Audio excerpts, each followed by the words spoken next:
Tem candidato que diz o seguinte: olha, a cidade é muito rica, tem um orçamento X.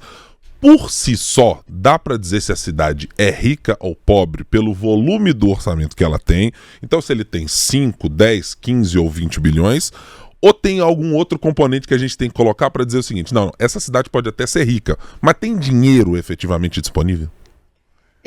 Nossa, aí você trouxe um mix de informações, né? Mas para começar explicando o que significa ter um orçamento X de 10 bilhões ou 10 milhões, né? Significa que você tem uma arrecadação próxima, a gente espera que seja isso, né? Próxima desse valor. E que você tem uma despesa próxima desse valor.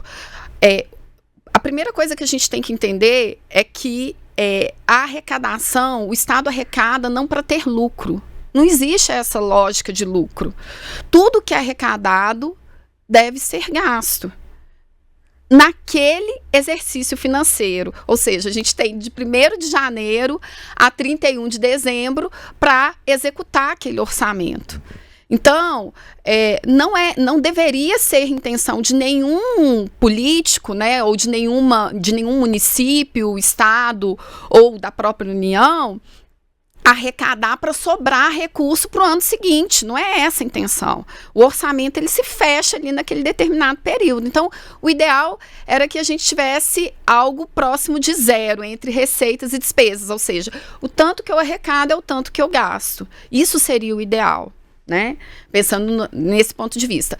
Mas a gente sabe que às vezes acontecem os imprevistos, e isso acontece. Imprevistos, né? Como pandemia, por exemplo, como tragédias, rompimento de barragem, né? A gente viu Brumadinho sofrendo muito exato, com isso.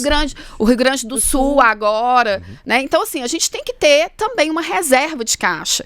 Então, assim, você pode falar assim, então não tem que ter uma reserva? Tem. E por isso a gente tem que fazer esse planejamento. Inclusive, dentro do próprio orçamento, quando a gente pensa nesse exercício financeiro que a gente está executando, a gente tem um componente ali dentro que chama de reserva de contingência, que a ideia exatamente é essa: olha, aconteceu um imprevisto, naquele orçamento daquele determinado ano, eu tenho recurso para fazer frente. Obviamente que não pode ser algo igual aconteceu no Rio Grande do Sul, né? Porque ali foi realmente uma tragédia e que agora, por exemplo, em São Paulo, com as queimadas, né? O governador está falando em algo de um prejuízo próximo de 1 bilhão. Óbvio que para essas proporções a gente não teria reserva de contingência para isso. Então, assim, ter uma reserva em caixa é compreensível. Agora, o que é o complexo, né? Então, a gente fazer superávit, e aí a gente já trazendo uma nomenclatura que é própria do orçamento, né? Que é esse superávit orçamentário e que depois vira um superávit financeiro, porque são coisas distintas. Quando a gente fala assim de orçamento, o que é o orçamento? Orçamento é planejamento. É você planejar. Então, você vai lá, coloca no papel quais são as políticas públicas que foram escolhidas pela população no momento da eleição, e depois eu transformo isso em números. Pensando quem vai executar, qual que é a secretaria, quais são os setores dentro dessa secretaria, quais são as equipes que vão trabalhar. E o que vai ser destinado a cada setor? Exato. Eu vou tentar pegar um exemplo, Isabel, para ver se a gente consegue tornar palpável para o nosso ouvinte. Então eu vou pegar o candidato hipotético Z, que diz o seguinte: eu quero aumentar o número de médicos disponíveis para as unidades de saúde da minha cidade. Mas ele tem um orçamento, ou seja, um planejamento, um número que ele já vem da gestão anterior. Sim. Para ele fazer um anúncio, essa perspectiva de que quer colocar isso, vai ter custo. Vai. E além de ter um custo, que é importante que saibamos, já tem o quanto aquela gestão gasta. Então, quanto a prefeitura já gasta com essas pessoas. Então, o orçamento é para ele dizer, de eu saindo do ponto A para chegar no ponto B, o quanto cabe naquilo ali se eu vou ter mais um médico, 2, 3 ou 5, né? Isso, exatamente. E aí você vai fazer isso para o ano seguinte, né? Porque você já está executando o orçamento que foi planejado pela gestão anterior. Pela gestão anterior. Então, você vai dar continuidade, e aí isso é uma coisa que é uma lógica que é bacana, quando o candidato vem e olha para o que já foi feito no passado e dá continuidade, gente. Isso não tem problema nenhum. Pelo contrário, a sociedade agradece. Óbvio que a gente quer continuidade daquilo que é bom, né? Isso está implícito na lógica. Aquilo que é ruim, a gente tem que vir e alterar. Então, pegando o seu exemplo, a questão dos médicos, o que eu vou fazer? Eu percebo que, vamos supor que serão necessários 50 novos médicos. Então, eu vou conversar com a área de recursos humanos, se eu tenho uma área central, ela vai fazer o planejamento disso.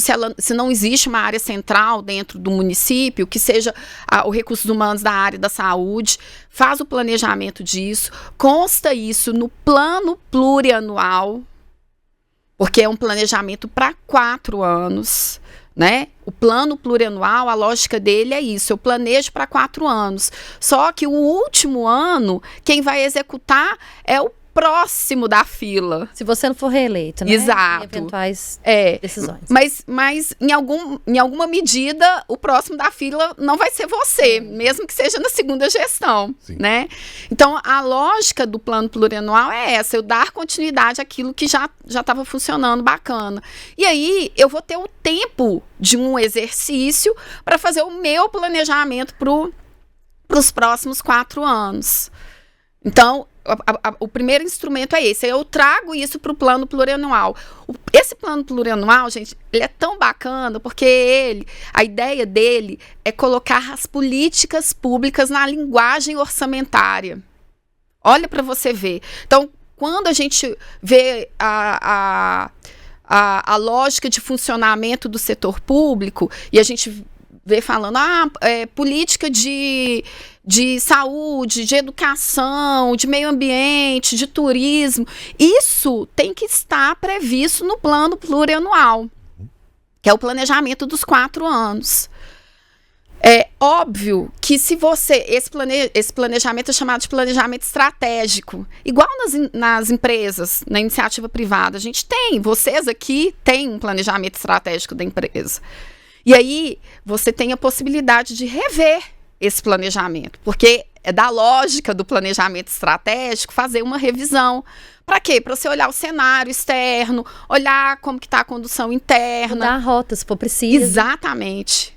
E aí, você faz isso quando você está planejando a LOA, que é a Lei Orçamentária Anual, que é esse orçamento que é o dia a dia, que é a parte operacional.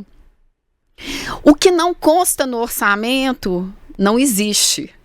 Então, para entrar no orçamento público, né, para você executar, para você falar assim, eu quero um médico, ele tem que estar lá no plano plurianual e ele tem que estar lá na LOA. Porque se não tiver, ele não entra. Não pode por lei. Exato.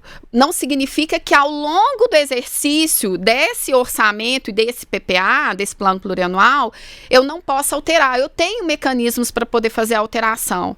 Só que a boa prática indica que essas alterações não podem ser tão grandes. Vocês concordam comigo? Porque senão você vai falar assim, pra que eu tô planejando? Senão eu posso propor mundos e fundos num ano, não entregar absolutamente nada disso. Pensando até na eleição, pode propor como uma promessa mesmo de campanha. Sim. Se a lei fosse te permitir fazer mudanças à revelia, né?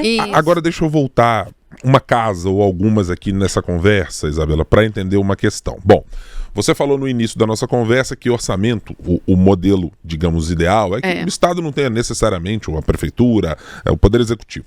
Ele não precisa fazer algo pensando somente em poupar recursos. Ele precisa investir, travestir, ou levar novamente para a sociedade impostos, taxas e tudo que é arrecadado pelo município, nesse nosso caso de 2024, para se transformar numa política pública. Ou para dar um aumento salarial para um professor, para contratar mais um funcionário, para recapear uma rua que não foi recapeada num ano X ou Y, ou para construir uma coisa nova que não estava prevista nesse radar. Isso. Mas aí como é que a gente entende o orçamento pensando o seguinte, como é que eu sei se eu vou arrecadar mais dinheiro, se eu vou aumentar, se eu vou diminuir, porque essa é uma questão que aparece. Todo mundo diz o seguinte, olha, temos um superávit ou aumentamos a arrecadação.